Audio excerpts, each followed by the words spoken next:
Hello, everybody, and welcome back to the Artist Works Dispatch from Home.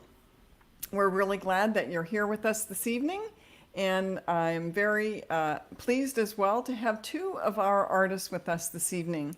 In case you don't know about Artist Works, we are an online music instruction company, and we work with 35 world-renowned musicians who teach online at Artist Works.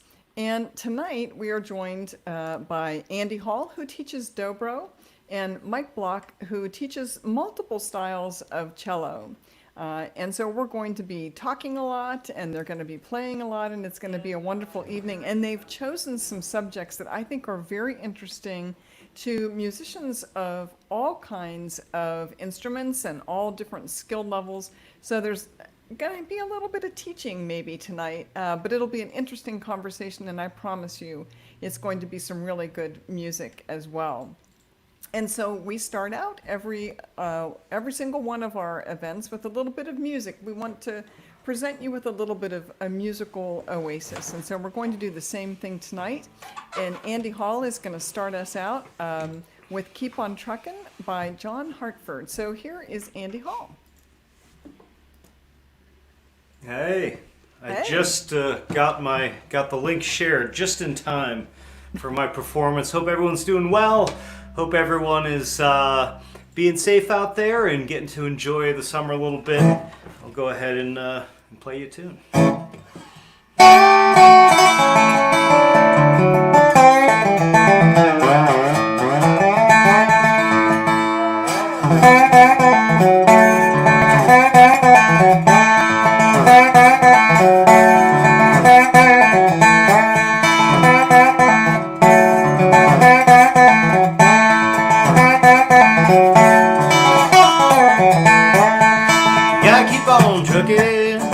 Gotta keep on chucking, you gotta keep on chucking, chucking on down the line. Yeah, gotta keep on chucking, you gotta keep on chucking, you gotta keep on chucking, yeah, chucking on down the line.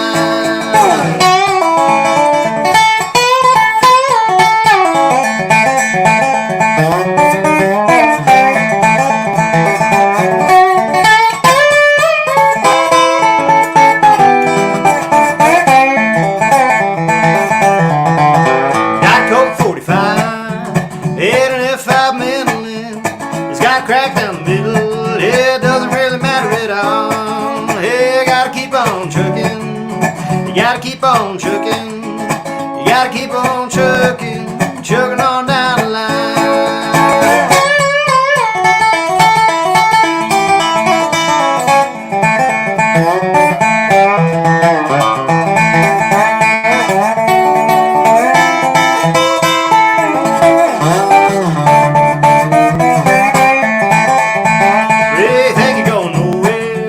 But you must be somewhere, 'cause if you were nowhere, then you wouldn't be anywhere at all.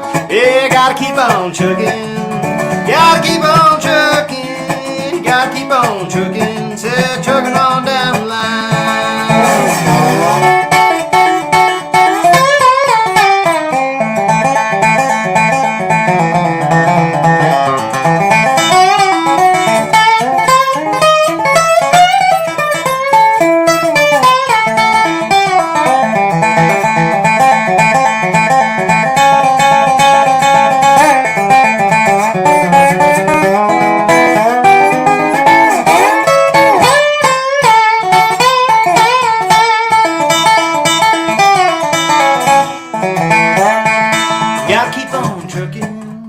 Gotta keep on trucking, gotta keep on trucking, say trucking on down the line. Yeah, gotta keep on trucking, yeah, gotta keep on trucking, gotta keep on trucking, say trucking on down the line.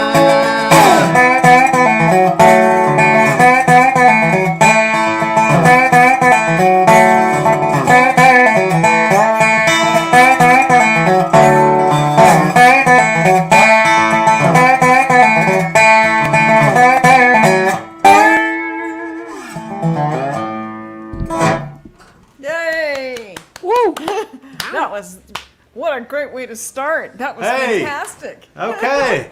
Thank you, Yeah. Andy Yeah, Hall. of course. Andy Hall, thank you so much. Good And times. We're joined by Mike Block here on cello as well. Thank you for joining us, Mike. Thanks for having me. Good to be Yeah. here. Sounds amazing, Andy. Good to see you, Mike. Thanks for Yeah. being here.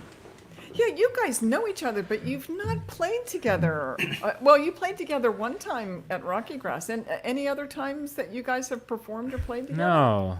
I don't think so. We have a lot of similar people that we know and connections, but Artist Works has brought us together for a second time. Nice. Yeah. So that's a cool thing about Artist Works is you get to meet and connect with other great musicians. So Yeah. yeah. Who do you have in common? Who have you both played with?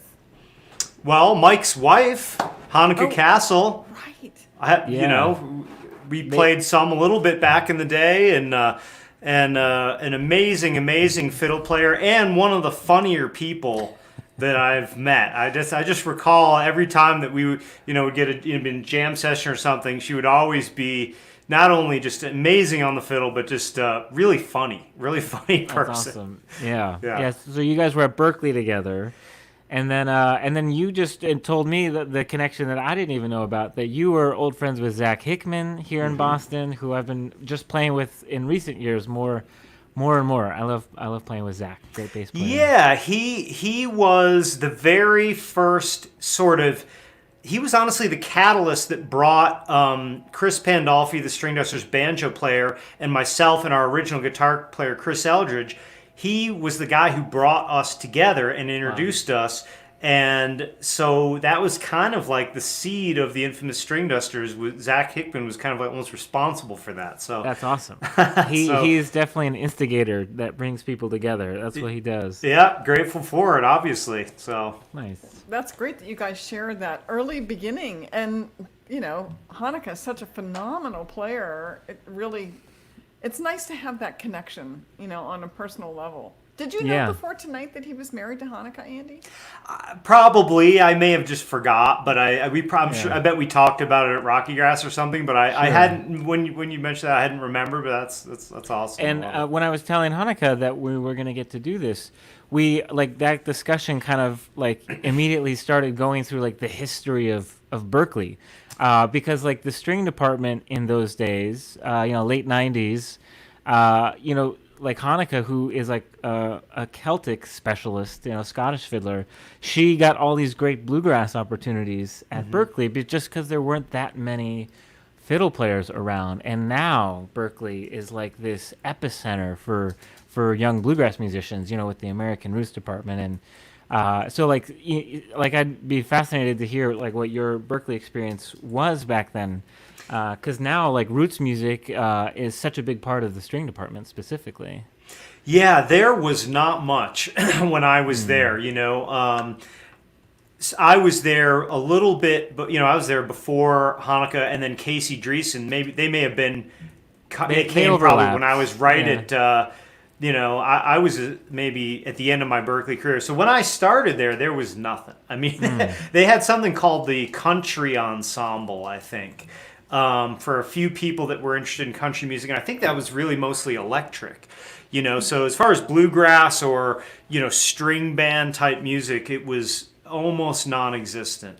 You certainly couldn't major in any of those instruments, but so I did. I went to Berkeley for guitar and got a music production and engineering degree from there. But and did my acoustic music learning outside of Berkeley at places like the Cantab, which sadly I just heard is shutting down. Just So this sad. week. Yeah. Yeah, it was where a lot of us kind of cut our teeth there.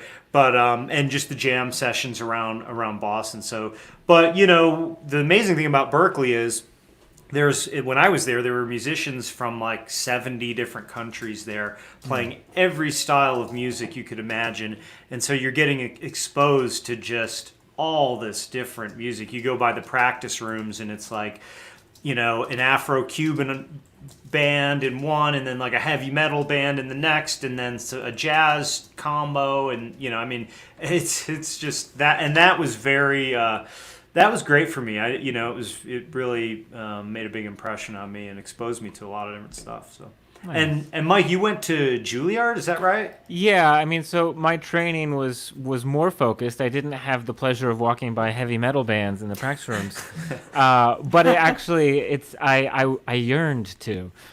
So kind of escaping from my strict classical training, I did masters at Juilliard, and just going to New York actually was the such a game changer for me, and being able to access all the different communities of musicians that are there was life changing.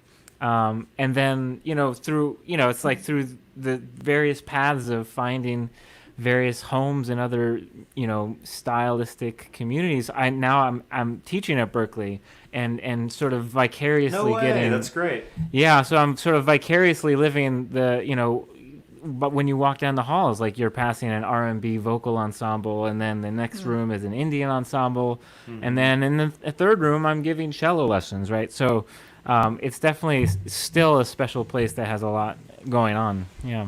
That's awesome. I'd love to come back sometime. It's been, Yeah. a while. Well, Andy, We won't say number. We don't need numbers. No We don't need to numbers. talk numbers, but the it's next been a while. the next time you're on tour through Boston, you just talk to us, right? Yeah, because that'll be right around the corner. Yeah, that's happening next month, Good, right? goodness, yeah. Well, we've got quite a few folks that want to say hello. Is now an okay time to maybe post Totally. their Yeah. little greetings? Well, here's one that just gets us off to a good start, I think. Oh, hey, Soren. Wow. Nice. Yeah. Nice. I like this comment. He makes another one later, but he's like, what? Oh yeah, This he's is one to watch out for. This is actually good. And Rodrigo is from Brazil, and he says that he's a big Andy fan. Awesome. Nice. All right. That's Hey, very Rodrigo. nice. Thanks for Yeah. tuning in.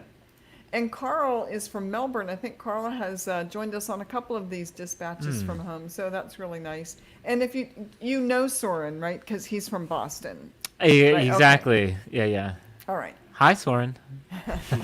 And Stephen is from Holy Springs, North Carolina. Hey, Steven. Thanks for joining us. Yeah. Hi. And then this gentleman is from Vermont. So we've got people from all over the place. Nice. Nice. Hey, Jim. Yeah, good to see you. Petersburg, Indiana.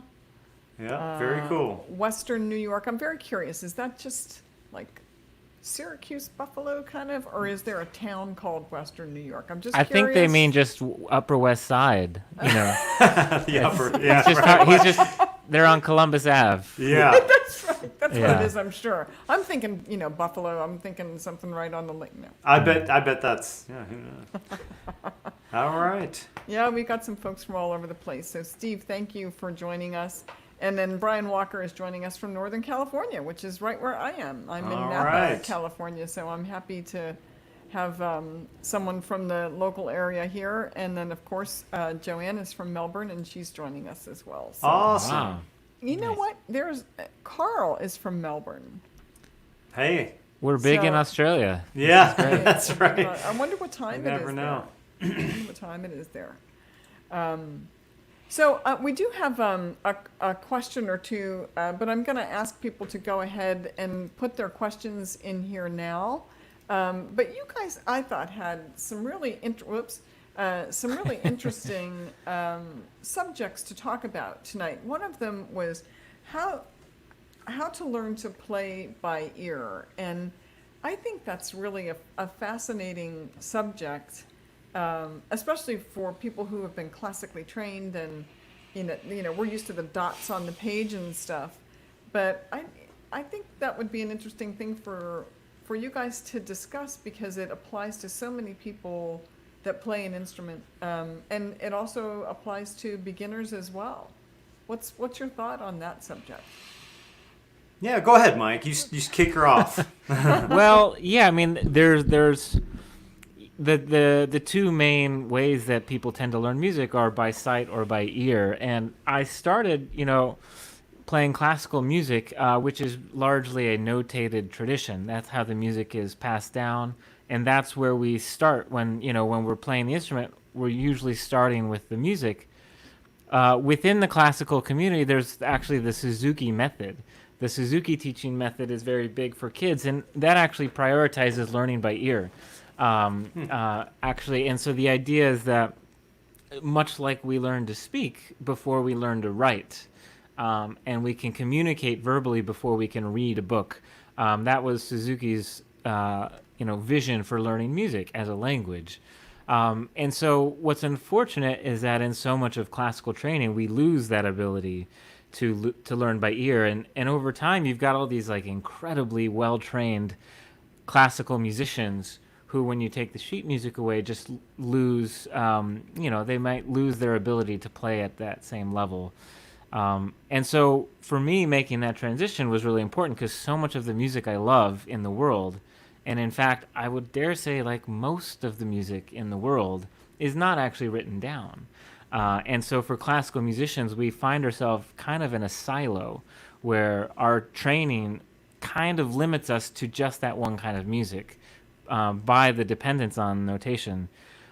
So anybody who has grown up learning music by ear, they tend actually to be more flexible because so many other styles operate by ear as well.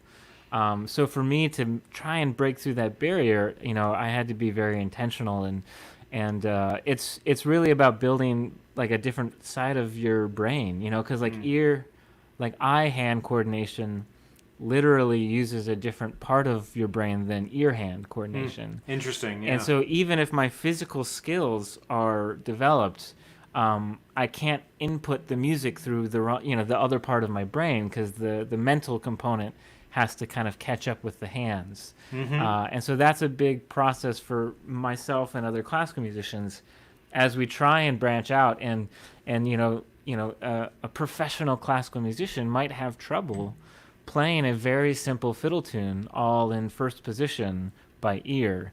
And so it's a fascinating process, and it's really just kind of like learning a new language. If I go to another country, I can't speak for 10 minutes like I am right now about the intricacies of music pedagogy. I'll be lucky if I can ask where the bathroom is. Right. And so it's a similar kind of starting from scratch feeling to make the transition. Yeah, that makes a lot of sense. It's for me, coming from bluegrass, it's not originally what I did, but it's what I did fairly early on, which is all kind of by ear. It's sort of the opposite for me. I never really got that good at reading music, and dobro in particular is sort of specifically to this instrument. It's very visual. I have to be able to look at it quite a bit to play properly and in tune.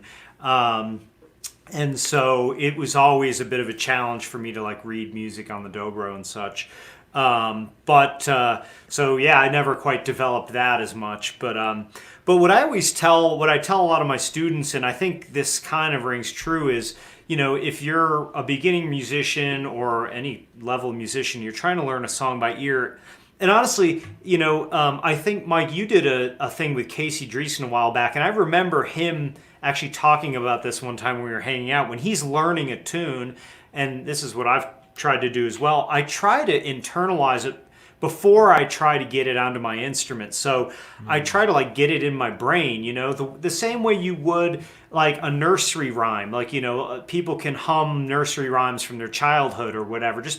They never played it on an instrument, but they can hum it, they can kind of, it's in their head, and if you can get it to that point, then it's going to be a lot easier to get right onto your instrument. I think a lot of people make the mistake is if they're trying to learn something by ear, they have their instrument in their hand, they're immediately trying to go, a note, and then here's the note here, and I hear that note, and I'm trying to find the next note, and that can be a very tedious and long and slow process. But if you can just listen for a while and really just kind of internalize the way things sound, it's going to be a lot faster kind of getting it down on the instrument. Of course, then you need to know something about your instrument. You need to have just a few basic, a few scales, be able to figure out the key, that sort of thing. But if you can internalize a song by listening, that gets you a long way toward the learning and playing by ear thing. It's just like if you know a song, if you heard a song for a long time, you kind of know it, and you know it better, and it'll be easier to play. So that's that's always been sort of my tip to people, is to try and kind of internalize it, maybe even be able to hum it. You don't have to hum it great, but just have that in your head. Yeah. And then deal with the technicals of the instrument, because learning it, just internalizing it before you do this, it takes away all the technical part, and you can just focus on kind of learning the song, or at least listening to it. Yeah.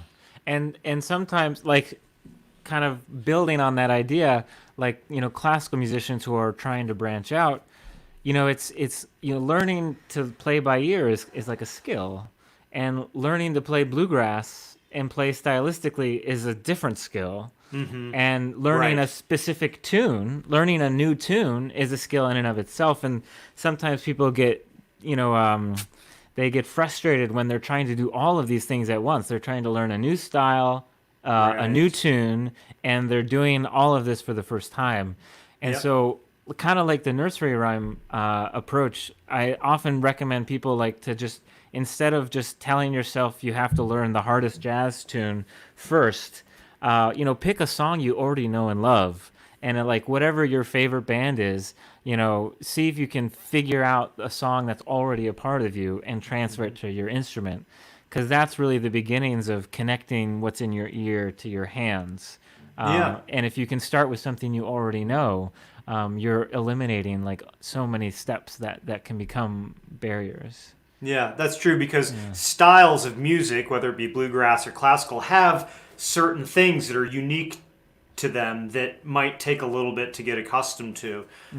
Bluegrass has some like odd timing things that don't make sense to people who've played other types of music, and I'm just echoing what you're saying. Yeah, if you're trying to learn something in a style you're just more familiar with, that's going to definitely be easier. But yeah, and there's ear training stuff too. I mean, ear training is a specific thing that you can do to help you sort of be able to hear sounds and intervals and understand what they are a little bit. So ear training is an important thing that you can look into. Yeah, I think it's helpful to every musician to be able to pick up some tune and play it on their instrument. You don't need to necessarily be proficient, but to just be able to hear a scale within a piece of music, or identify a couple of intervals so you can play. You don't need to name them, but just being able to learn to play the music you love, which is a goal of a lot of our students. But I was talking to David about this subject earlier because I thought it was a really interesting one. And for those of you who don't know, David's the co-founder with me at ArtistWorks, and he plays everything by ear. Well, he's learned to read music as well. But I said to him, so how did you learn to play by ear? Because he really does it well. He doesn't even play the piano, but he can sit down and you can identify the song. And he said, oh, it's real easy. He said, this is how I learned. First of all, my suggestion to everyone else is be poor, have no money, so that you cannot afford to buy a record player or an album or sheet music. And then you sit there by the AM radio waiting for the song to come on again that you want to play. And what was interesting about that is how intent your listening would be if that was really the only source of the music that you had, was when it went through the rotation on the AM radio station. Then you'd have to really, really listen carefully so that you could play it on your guitar or your piano or whatever. So be poor. It's a good reason to be poor. It's mind blowing to me, where I feel like when I started trying to do a lot of this stuff, YouTube was already offering so many resources, and there's software like Transcribe or Amazing Slowdowner, where like if you're trying to transcribe a solo, you can just slow it down. And there's so many technical tools now that I remember talking to Daryl Anger about this. When he was younger, you'd take a record, an LP, and just like manually slow it down and hope for the best. And just what's great is that there's so many tools now that can make it easier, and it's amazing how much people were able to do before the tools. Yeah. Well, I like your idea of playing nursery rhymes or Christmas carols, songs that you just really, really know, and you don't even need the recording, and you can noodle your way and figure out what the melody is, and then you start learning to identify those musical elements. I think Yeah, like Happy Birthday or something, you Yeah, know? Something yeah. you could you sing at a friend's party that it's in you, you know? And so then all you have to do is get the technical part of getting it onto your instrument. Happy Birthday is actually one of my favorite things because everybody always starts it in a different key. Yeah. And then so people who are like slightly aware of this issue, will say we'll decide on the key ahead of time. But then the second tricky part is that the first note of the melody is the fifth of the Right. key, Right. and so half the people will start in the right key, and half the people will make the melody note the root, the first note. So essentially, I've been in numerous situations where we're trying to make a beautiful gesture in some group setting and play Happy Birthday, and it's somewhat horrendous actually Yeah. when you've got like 11 or 12 keys happening simultaneously. Yes, but for a musician, you really have to let go. Just be in the cacophony. Yeah, that's right. You know, a lot of people ask us about instruments and gear and things like that, but I'm really curious about the dog that keeps coming in and out of your shot there, Andy. That's Yoshi. Yoshi, where's Yoshi? Yoshi is he's just poking around, you know. He when I'm in the studio, he's actually made it into quite a few of my video exchanges. Nice. So he likes to make his appearances, and you know, like most, I guess it's the type of thing where if you've got a dobro, you need a hound dog. I think the two go hand in hand. But he likes to be where I am. Yeah, all right. Well, I like seeing him just kind of walk in and then walk out. There's He's just so like- many cables and gear all over. I just, you just wait for the whole thing to come crashing down. Well, you do have a beautiful dobro on your lap there. I've seen you play a yellow one, I think, recently. Uh-huh. I don't know if that's the same one you had when we did sound check. No, that was a didn't think different so. one. So Yeah. because I get little side story, because I get my strings from D'Addario, they had stopped shipping stuff to artists because of COVID. They're on Long Island. They're trying to catch up. So I have my sound check dobro that the strings are super beat on, and I'll play on that so I don't wear out the strings on this performance show dobro. That's how dire the string situation has gotten. Oh my God. But this is a really nice one. This is my favorite one, my favorite instrument. It's mahogany. And yeah, it's just, the instruments all have a different character, and this one matches what I try to go for on the dobro, which is deep and rich, not too bright, but with some brightness. And it's just a joy to play. Who made that? Beard. Yeah, sorry, the peg Beard? head's Yeah, out. we Yeah, want to Paul. make sure we say that. Well, Beard. it's the tuners. The tuner's on it, but it's Paul spelled- Beard. Yeah, Paul is an amazing luthier, and I have a number of his. So yeah, this one's real special. They're all great, but yeah, I've got thank you a for that. yellow, a green, and A yellow some- and a green one? yeah. Those are Oh some my bold goodness. colors. You're quite the showman. Or do you play on platform shoes too, or no? I would. Mike, Anything for a gig. Yeah. At right this now. point, yeah. yeah, Mike. I believe you are the first owner of this cello. Oh yeah. We've talked about this. This is a special instrument. I really like this one. This is made in 2014 by a maker in Montreal, Fabien Gaucher. And so I was the first owner of the instrument, and essentially it does what I want it to when I want it to. For cellos, like it's a crazy world. They can get very expensive, especially if the older they are and the more Italian they are. And so people often, are looking for these really old antique instruments that are, in a way, just kind of like an investment on par of some homes, really. Oh, But luckily for me, what's great about those instruments is they often bring with them a strong character that actually is very very nice to have in so much classical music. with the stylistic variety that I enjoy, actually, a cello with a strong personality is kind of something I end up fighting against because I don't necessarily want the same sound if I'm playing a bluegrass tune versus a classical piece, or if I'm playing chords under a song. So, yeah, so a newer instrument actually is more flexible and can kind of play a more variety of things actually. So I really enjoy it. Yeah, that's really very interesting. I like hearing about people's instruments, and especially ones that are made from wood, because they change over time. And I think, I don't know if I'm right or not, so this is, I guess, a question for both of you. Does the maturation of the wood change depending on how you've cared for it? Like its humidity that it's been in, how often it's been played? I mean, what affects how the wood matures?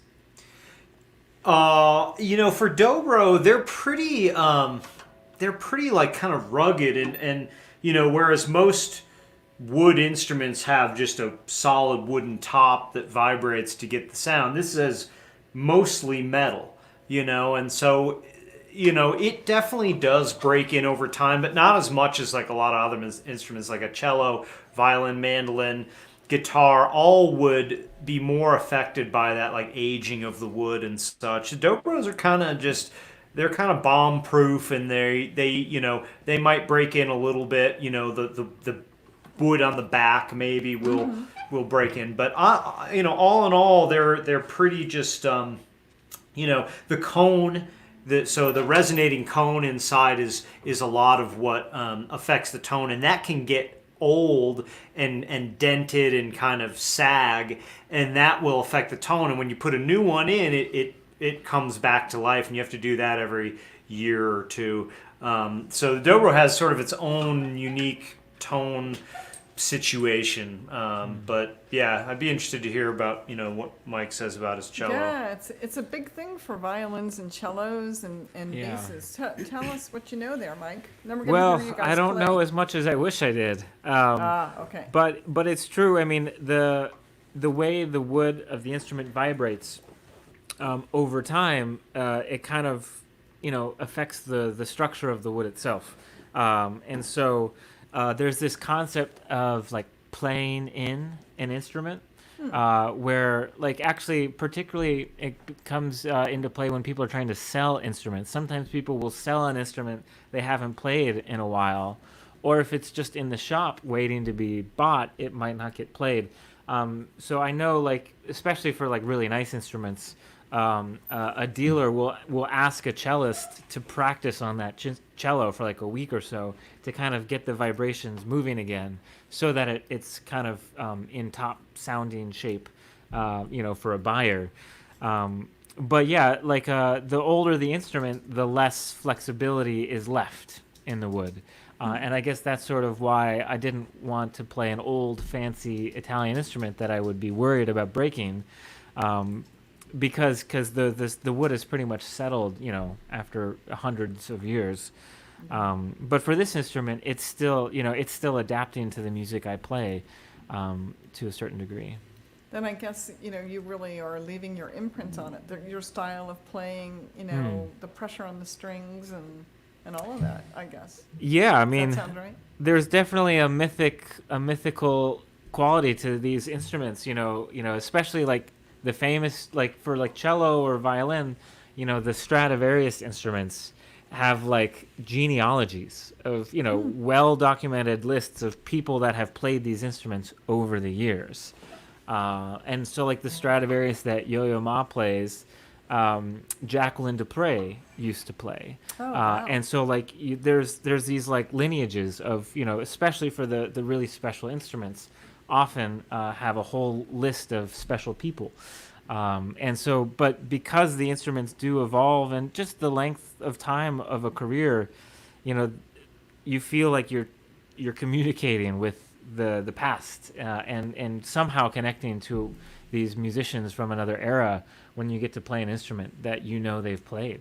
Yeah, I like Yeah. that sentimentality too. Yeah, That's great. it's interesting to have that history. Dobro is it's a newer instrument, and the dobros that are most desirable to play are new ones. Very few people play. I guess the original era of dobro making would have been like in the 30s, pre-World War II dobros.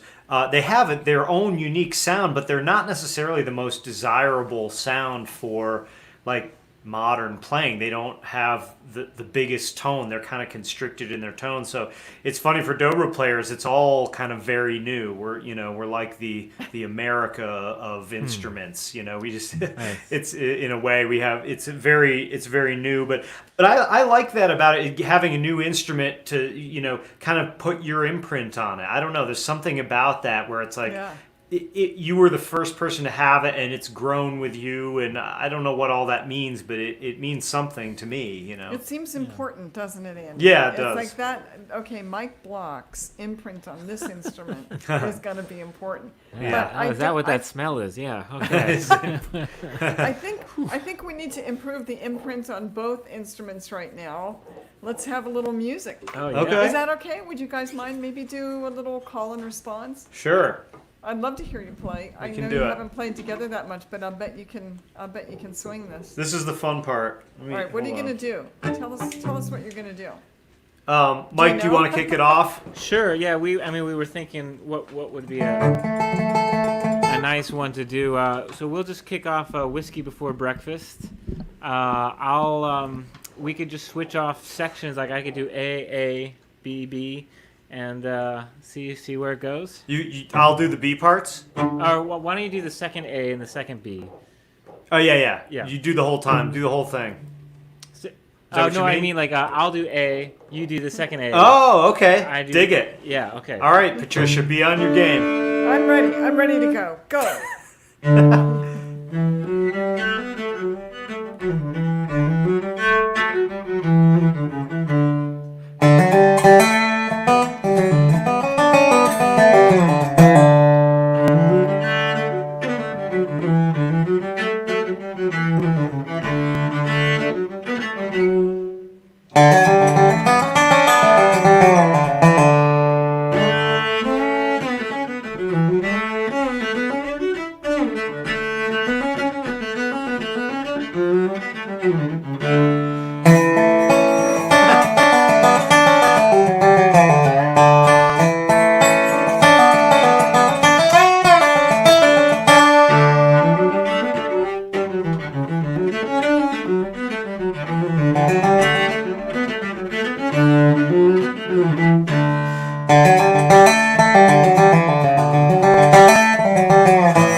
That was pretty good. Yeah. Try. I thought That's you guys fun. might just be in sync there for a second. I thought it just might happen. Yeah. No, that's fun. I like that. I like the quick exchange. Yeah. I for some reason I wasn't quite ready, but then I got with the flow. Well, you know what it was is the moment I felt like I had been so clear about what I planned to do, and then my muscle memory was fighting me every step of the way. Yeah. And I think I played another song for a while too. So, That happens. but it was in D mostly. So Awesome. Mostly in Yeah. D. Do you know anything about the history of that song? I mean, believe me, there are days recently. I feel like having a whiskey before breakfast. there are lyrics to it. Well, you guys both sing. I'm surprised you didn't sing something there. What do you know? Sing. Yeah, it's let's see, early one morning when the sun was shining. Let's see. Yeah, early one morning. Yeah, I'm a little on the spot here, but there are lyrics to it, and it is about, Lord forgive us and protect us. We'll be drinking whiskey for breakfast. Lord forgive us and protect us. We'll be drinking whiskey for breakfast.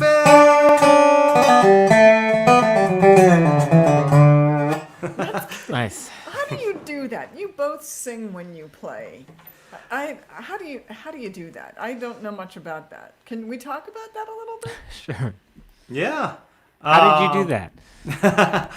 It's funny. It's something I've worked on for a long time. Dobro is definitely an instrument that is not a natural, like solo accompaniment instrument for singing. You kind of have to. It's a bit visual, as I was saying before. You kind of have to look at it.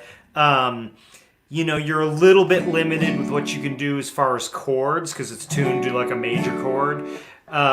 So you have to find ways to play through a song that are simple, so you don't really have to think about it, so you can focus on singing. Because when you're singing, for me, obviously that's sort of the important thing. So I just try and keep it simple. For tunes that are all major chords, it's a lot easier because I can strum my bar chords and play chords. If there's minor chords and things involved, sometimes I have to take a different approach. But it could be as simple as just like, hitting like a bass note. Early one morning, let's see. Let me do one I can actually sing. Like, I'd rather be in some dark hollow where the sun don't ever shine. I could do something that simple. And there's something kind of nice and intimate about that, if you need so there's a lot of different little techniques you can sort of figure out to accompany yourself, and they don't have to be particularly complicated. Yeah, I mean, cello in a traditional way is not supposed to be a vocal backup instrument necessarily either.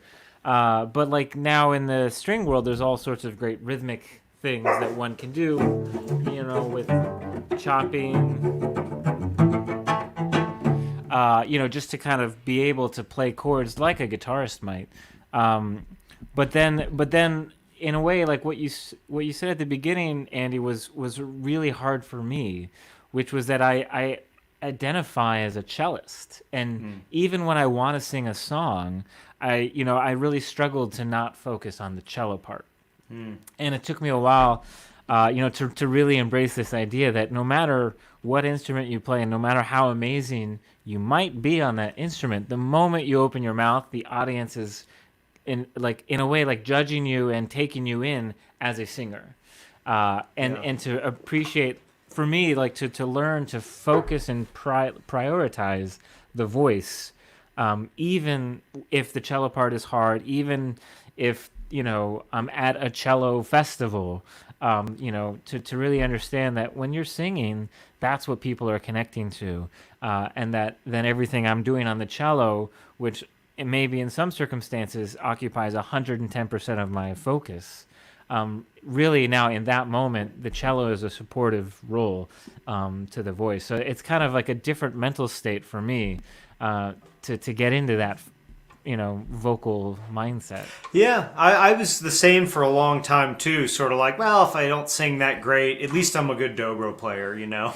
But I wanted, over time, I wanted to become a legitimate singer. And the funny thing is, because of the coronavirus situation, being at home, doing everything, basically by myself.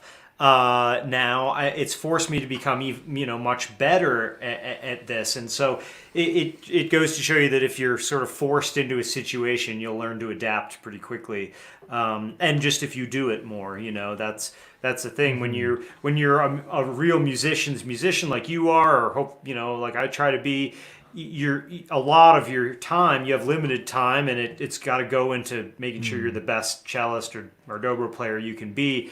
And so it's hard to then add being a vocalist to that, so it's like adding a whole nother element that takes time and practice.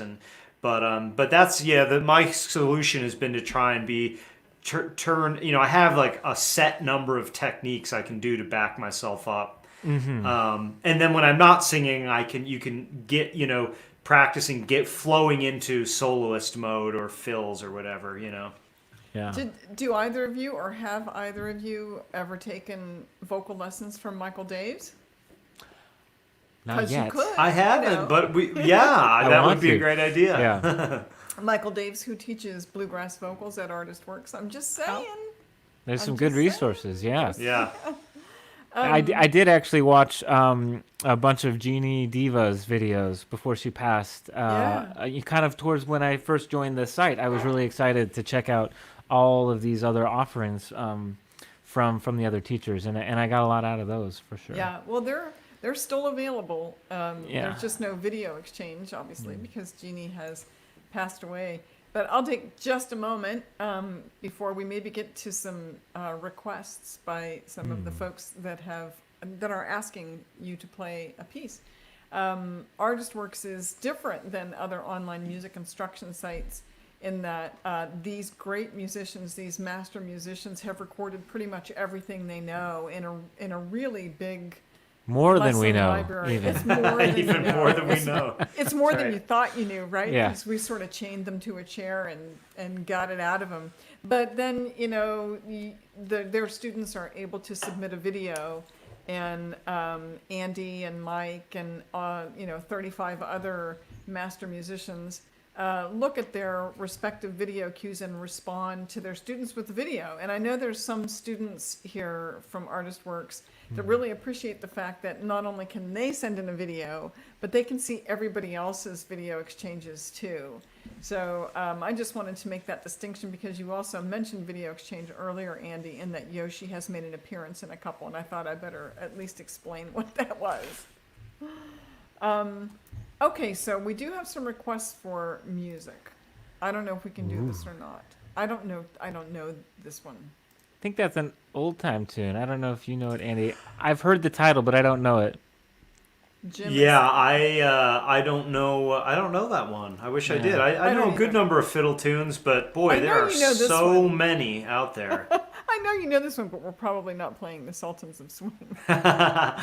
Although I love I've done Reelin' in the Ears.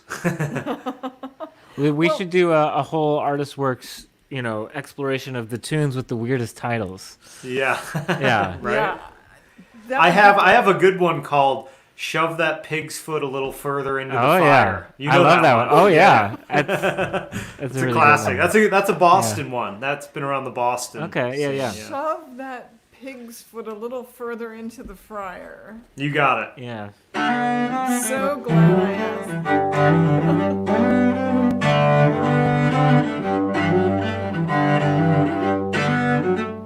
Yeah.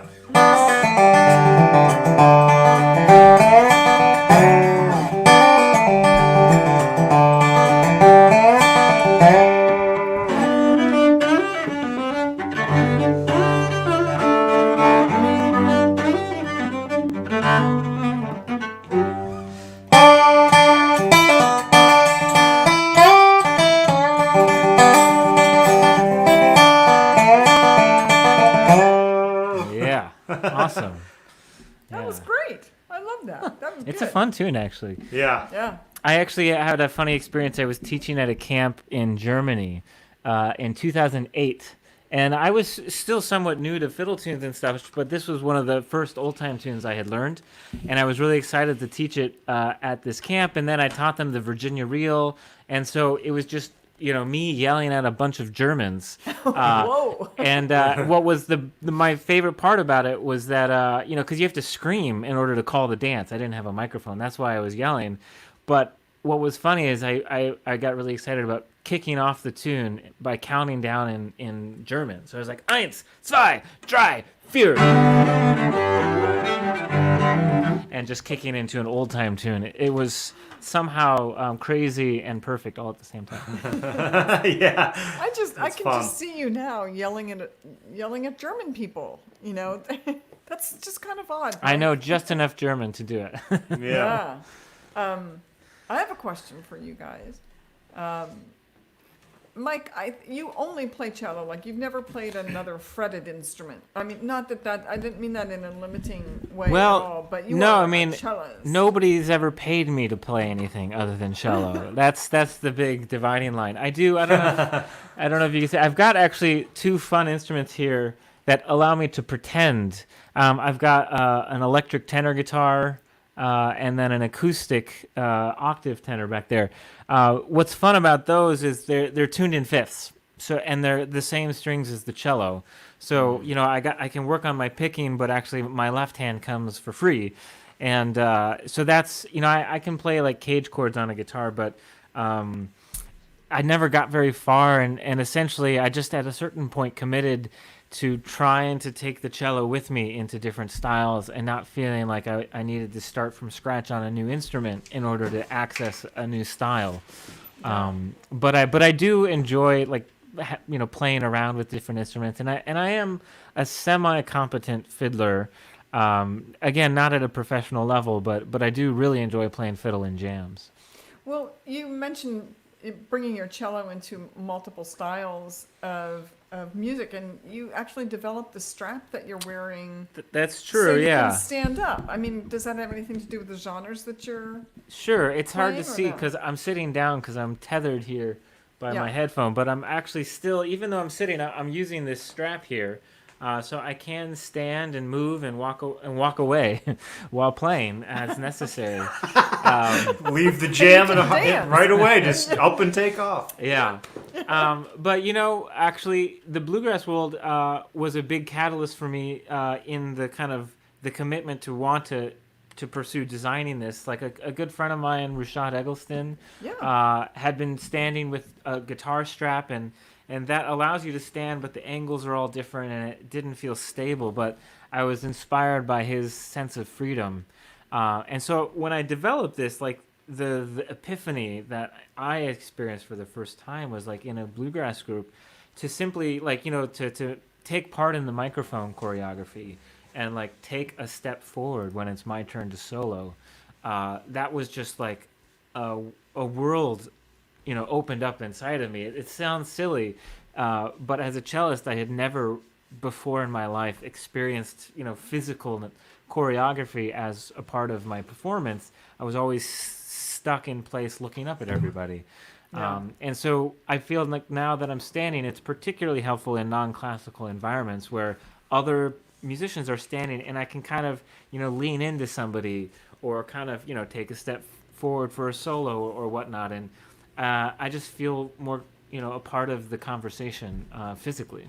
Well, that's great. And I'm so pleased that you created something that it's really different than what anybody else has, and it allowed you musical freedom, and that just opened a door for you. That's really great. Yeah, for sure. That's awesome. That's very cool. So let's see here. We could do a couple of things. One of the questions I had was about the fretted versus non-fretted instruments. It's one of the reasons why I asked you if you played any other instruments. And obviously cello has no frets, but dobro and guitar and a lot of other instruments do. What about intonation when you have no frets? Is it harder to play with others? Is that I guess that's something you just have to, a skill you have to really develop early on, is playing in pitch.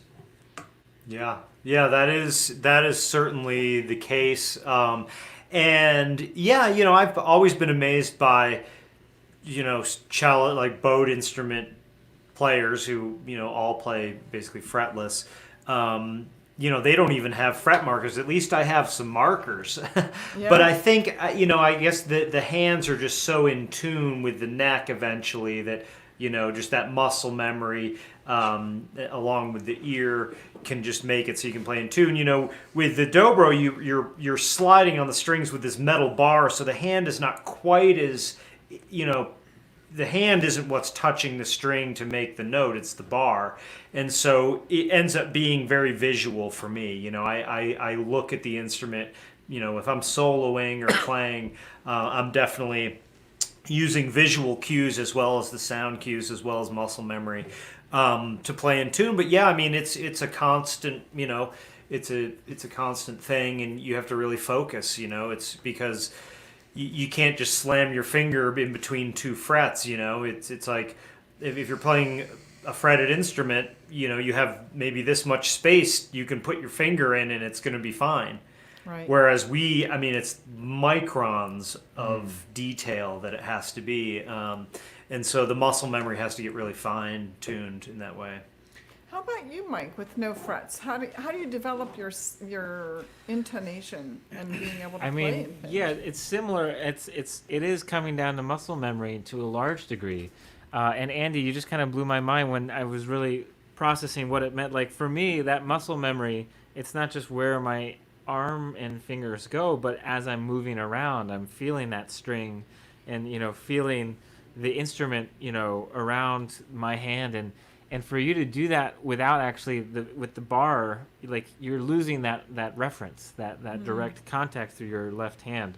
I don't know if you're able to feel the string behind the bar at all, if that helps, but Yeah, I do that too, but yeah, that's why I think it's much more visual with the dobro. You have to Right. It add makes a in lot some of sense. visual cues, you know. right. So it's in a way. So cello is very sensory, and you know, you're feeling it through your fingertips. And I mean, when you're talking about microns, Andy, like the frustrating thing is that even if my finger's in the right place, if the angle of my hand isn't right, then if I just change the angle of my hand without actually changing where my finger is, Uh-huh. Oh, wow. flat. Yeah, So- interesting. I'm in tune. I don't move my hand, but I move my angle. I'm flat. Wow. And so yeah, it's true that like in a way the margin of error is very small, but at the same time, like something that I've struggled with is this, you know, this idea of perfection with intonation. Like in a way, the intonation is quite relative, but you can say when it's wrong. Yeah. There are multiple right answers sometimes, depending on the Right. chord or how people hear things. But when it's wrong, it's obvious. Yeah. And so the question is, like, even when it's wrong, like, essentially, like, you know, being able to just keep playing and expressing yourself even through a mistake note. That's often a big mental hurdle for classical musicians because when the notes are all written out and everybody knows what it's supposed to be, we sometimes get a little too obsessed with intonation. In a way, it makes us play. You know, the idea of playing carefully or worrying about making a mistake, it kind of destroys the expression sometimes. Yeah, it's a balance for sure, because especially, you know, with dobro, it's tuned to a major chord. GBD, GBD is the standard dobro tuning, and the Bs, the major thirds, are tuned quite flat. And that's because when you tune them to you know, with guitars it can be that way too, and other, like a banjo, other fretted instruments. But with dobro, they're quite flat. If you tune them to a tuner and you play a bar chord straight across, it'll sound very sour. And so you have to tune the B strings flat.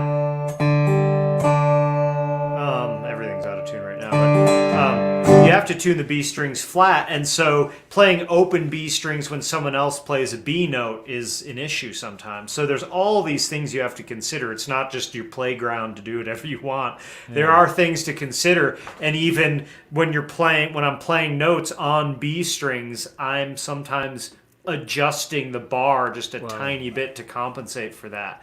So, but given all that, there's going to be imperfections, and you have to be just okay with some level of that, you know. Intonation is like a really deep, dark subject. It scares me. It scares me. If you ever wanted to like crawl into a mental and emotional hole, you should join a string quartet and work on intonation as a group. Oh boy. Because everybody, you got 4 people on fretless instruments all playing a single note of a chord, and getting everything to line up That's as incredible. the harmonies change it's a very mind-numbing process. But just like on a logistical level, similar to what you have in the dobro, in a string quartet, the high string of a violin is an E, and the low string of a cello is a C. So the range of open strings is low to high, and just the way tuning works, if you tune an open fifth perfectly, then you tune the next open fifth perfectly, and you tune the next open fifth perfectly. If you're going fifth by fifth, and every fifth is perfect, then the violin E is going to sound sharp and the cello C is going to sound low. And Wow. if they play those open strings together, the math doesn't add up. Right, right. And so there's all these philosophies of tuning, but essentially, like in a string quartet, the violins always tune their E string a hair flat, and the cellist. Oh, really? And we Okay. always, essentially, after I tune all my strings perfectly, I just give one more squeeze of the tuner on the C string to push it up. So that it kind of splits the difference for these intonation issues in the group. Yeah, it's good to know that everyone has to wrestle with it. It's not just dobro. Yeah. Yeah. Yeah, and some instruments are easier to tune on the fly than others too, but it's always a topic of interesting conversation for sure. So we only have a minute or so. Well, no, we have as much time as we want, but we're on the hour now, and I wondered if maybe we could have you play something, Mike. Sure. Yeah. What would you like to play? How about this? I'll sing you all a song. It's a song I wrote that is gonna beautifully illustrate the perils of fretless intonation. And it's actually so with cello and vocals, it's actually a piece I wrote to kind of help develop as a singing cellist. And so I'm gonna switch over to these mics, which maybe might sound a hair better, and then I'll play this tune. Okay. Okay, can you hear me over here? Yes. Yeah. Okay, I'll Yes. take off my headphones and then I'll just Okay. talk at you. Thank you, Mike. So, hi. Hello. This tune is called "Going Home." I'm going home. I'm going home to my darling. I'm going home to my darling.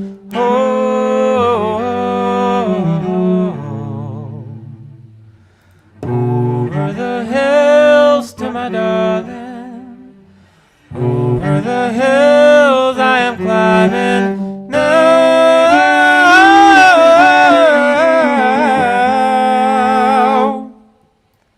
Why now? Why is it time? Because my heart does pine. That's why I climb so high. I'm heading home. Over the hills I am climbing. Over the hills I am climbing now.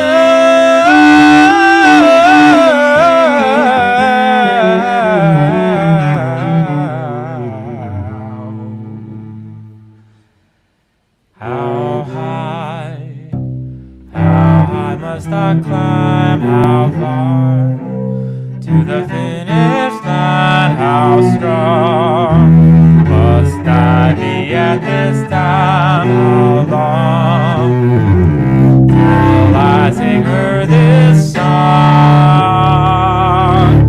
Over the hills I am climbing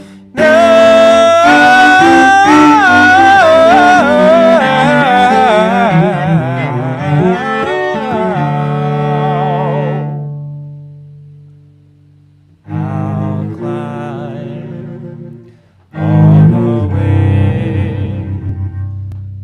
the hill so high.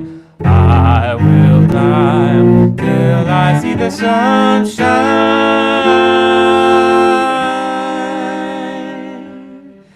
Over the hills I'm climbing. I'm going home to my darling.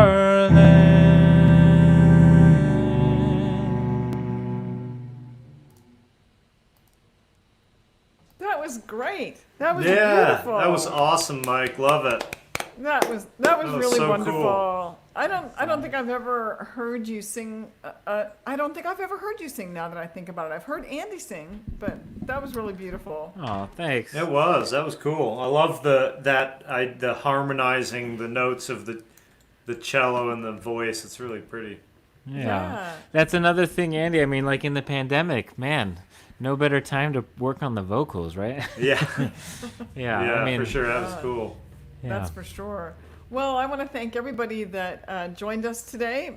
Both, Andy and Mike, really appreciate you taking time out of your schedules. I know things are a little up in the air right now and no gigs and all of that.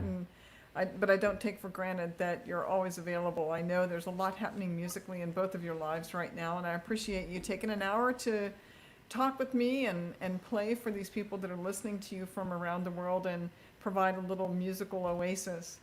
And Well, to thanks all of for those having who us.